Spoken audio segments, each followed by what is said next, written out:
नमस्कार सभी साथियों को और प्यारे बच्चों को। शुभ क्लासेस में आप सभी का स्वागत है। आज की वीडियो में हम चर्चा करेंगे संधि और समास में भिन्नता। जैसे कि आपने पिछली वीडियो में संधि और समास को एक एक करके समझ लिया है। हमारे पिछले वीडियो में हमने इसे दोनों शीर्षकों को क्लियर कर दिया है। तो आज हम इसमें जानेंगे इन दोनों में क्या भिन्नता है, ताकि इसे हम और अच्छी तरह समझ सके। तो चलिए देखते हैं संधि की पहली विशेषता क्या है। संधि दो वर्णों का मेल होता है, अर्थात संधि क्या होती है, दो वर्णों का मेल होता है। वर्ण माने स्वर और व्यंजन।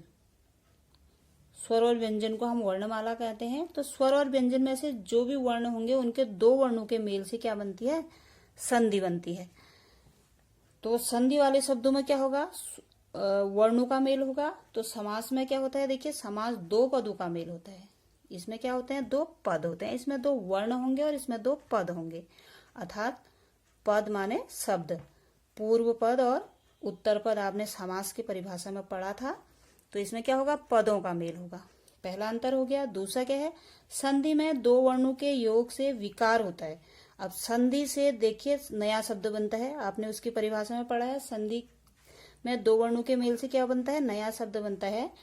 और उसमें क्या हो जाता है, शब्द बनने से विकार उत्पन्न हो जाता है।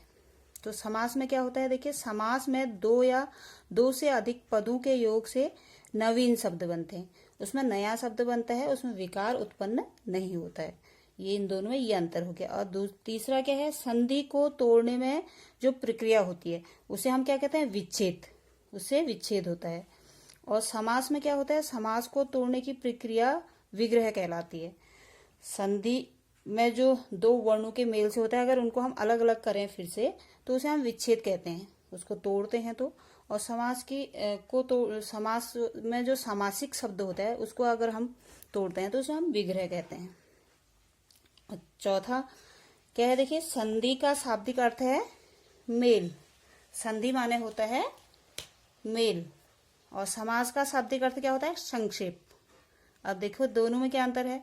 संधि माने मेल या मिलना, दो वर्ण मिलते हैं तो उसे हम संधि कहते हैं।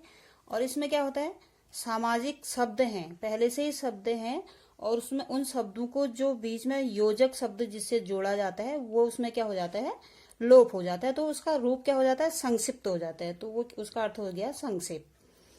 पांचवा अंतर देखिए क्या है, संधि में शब्दों का मूल अर्थ परिवर्तित नहीं होता है। संधि में क्या होता है, उसका मूल अर्थ वही रहता है। मेल होने पर नया शब्द बनता है, बट क्या होता है, अर्थ उसका परिवर्तित नहीं होता है। मूल अर्थ भले उसमें विकार आ जाएगा, उसका मूल अर्थ वही रहता है। और इसमें क्या होता है, समास में सामासिक प्रक्रिया में मूल अर्थ सुरक्षित भी रह सकता है और परिवर्तित भी हो सकता है। इसमें दोनों प्रक्रियाएं होती है। शब्द के सामासिक प्रक्रिया का जो नियम होता है उसके अनुसार कहीं पे क्या होता है, मूल अर्थ सुरक्षित रहेगा, ज्यों का त्यों रहेगा, और कहीं पर क्या हो जाएगा, वो परिवर्तित हो जाएगा। तो इससे क्या हो गया, इस वीडियो में आपने क्या देखा, संधि और समास में भिन्नता।